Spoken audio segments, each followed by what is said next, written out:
pare-feu Windows avec fonction avancée. Deuxième partie, création et test de règles de trafic sortant à l'aide des GPO. Dans cette partie-là du laboratoire, c'est la deuxième partie, nous allons configurer des GPO dans le contrôleur de domaine pour que les utilisateurs puissent accéder à certains sites qui sont sécurisés. En résumé, la GPO va interdire aux utilisateurs, c'est-à-dire à tous les ordinateurs, de consulter les sites qui sont en clair, 80 par exemple, de port 80 HTTP, et laisser seulement les ports 443 pour HTTPS. Donc, pour la première étape, on va installer deux IS sur SVR1 et SVR2, ces deux sites-là, et puis on va modifier le site par défaut de SVR1. On va mettre le port 80 pour le HTTP et le 4443 pour le HTTPS. Pour le SVR2, on va le laisser le site par défaut, on va le laisser avec ses ports par défaut, et puis on va créer un GPO dans le contrôleur de domaine pour interdire à Windows 10A d'aller se connecter via les ports 80 et 8080. Laisser seulement par exemple 443 et 4443. Donc après on va tester la connectivité de cette machine qui va être sujet ou bien cible de la GPO qu'on va créer. Donc on va vite aller sur notre hyperviseur pour configurer les machines.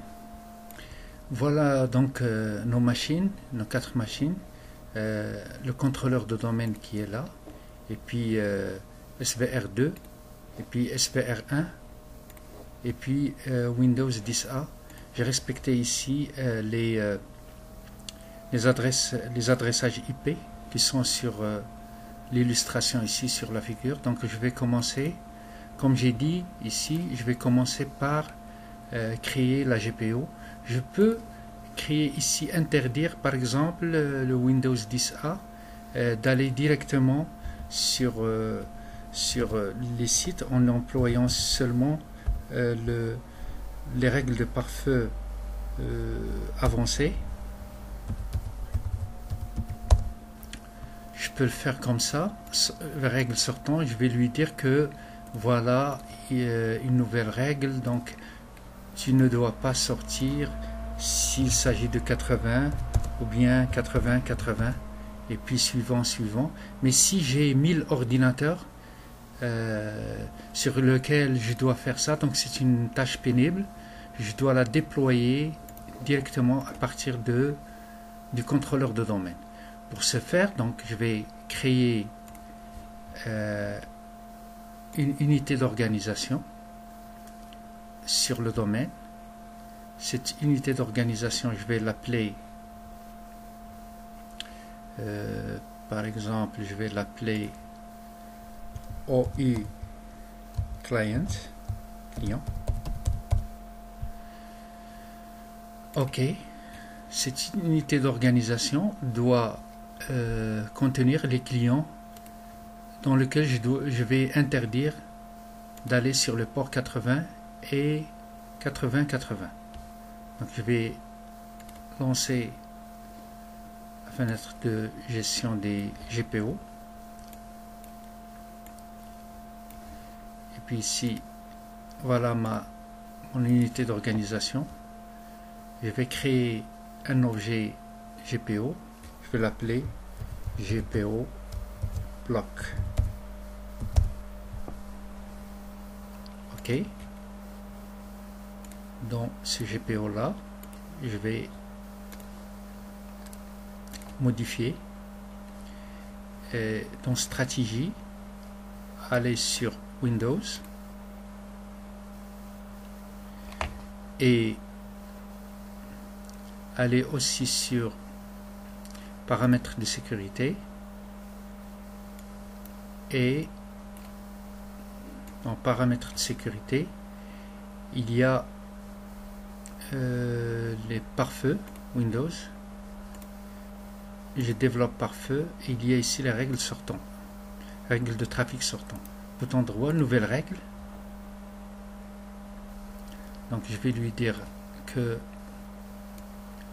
voilà la règle.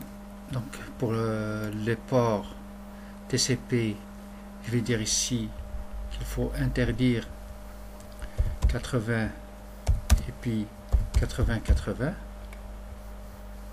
Suivant. Bloquer la connexion. Suivant. Suivant. Ici je vais l'appeler HTTP bloc 80 plus 80-80. Terminé. C'est ça ma règle. Donc je vais revenir à mon unité d'organisation. Ouais, elle est là. Dans cette unité d'organisation, elle va contenir la machine Windows 10A. Donc je vais déplacer cette machine là dans l'OI client. Ok. Maintenant si je vois l'OI client, il contient Windows 10A. Donc c'est ça. Donc avant de quitter cette partie là, je dois exécuter la commande gp update/force et puis revenir à mon Windows 10A et lui exécuter la commande gp update/force.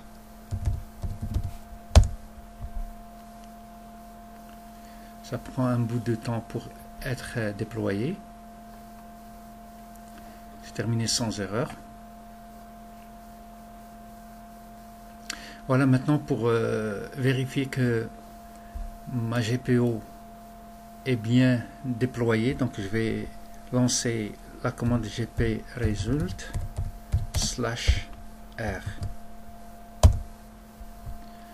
Donc n'oublions pas que cette GPO est déployée sur l'ordinateur. Donc je vais voir ici paramètres de l'ordinateur, objet de stratégie de groupe appliqué, c'est GPO bloc. Donc c'est bien, donc il est bien appliqué ici. Donc je reviens à mon site ici. Regardez, outils des IS, ça c'est serveur 2. Pour rappel, le site par défaut, je l'ai mis sur 80 et 443, donc je peux le parcourir comme ça et vous voyez que ça marche bien. Et puis pour le 443, oui, il peut y accéder, donc dans les deux sites. Pour SPR1, allez par exemple dans les outils Internet des IS, faites la même chose, et cette fois-ci, comme j'ai dit dans la première vidéo, j'ai changé les ports par défaut 80-80 et 4443. Donc je vais commencer par 4443 et puis par 80-80.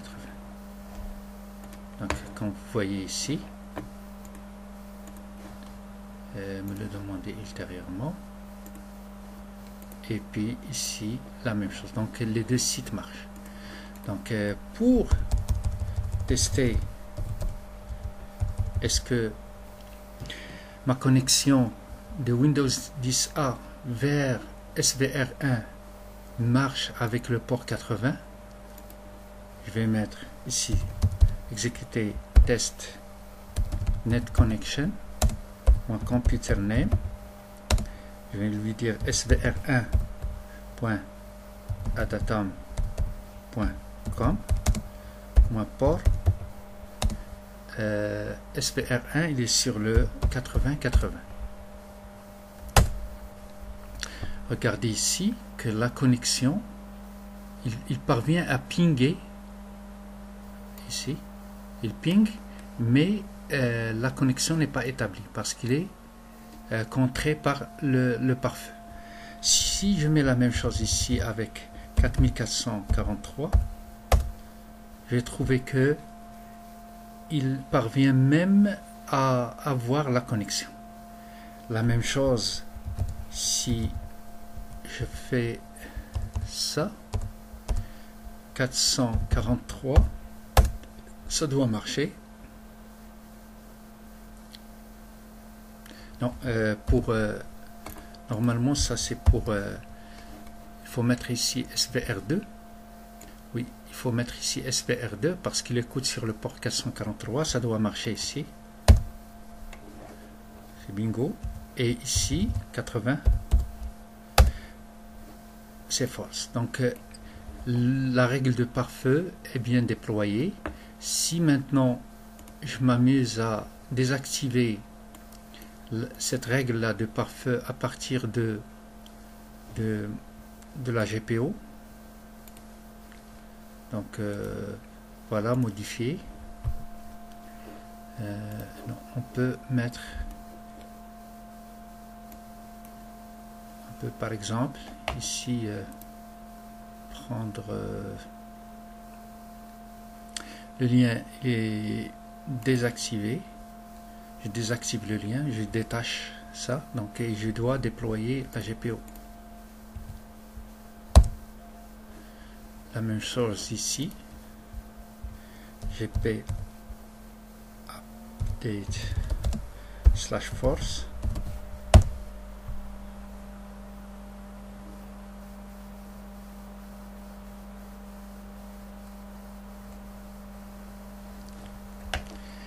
Maintenant, je dois tester la connectivité avec le port 80 et ça marche. Donc, c'est la règle de pare-feu qui est déployée par la GPO qui est bien sûr qui stoppe cette règle là. Donc, il y a un autre détail, c'est que sur ces règles là, si je la lis maintenant, activer. Sur ces règles que je viens de créer,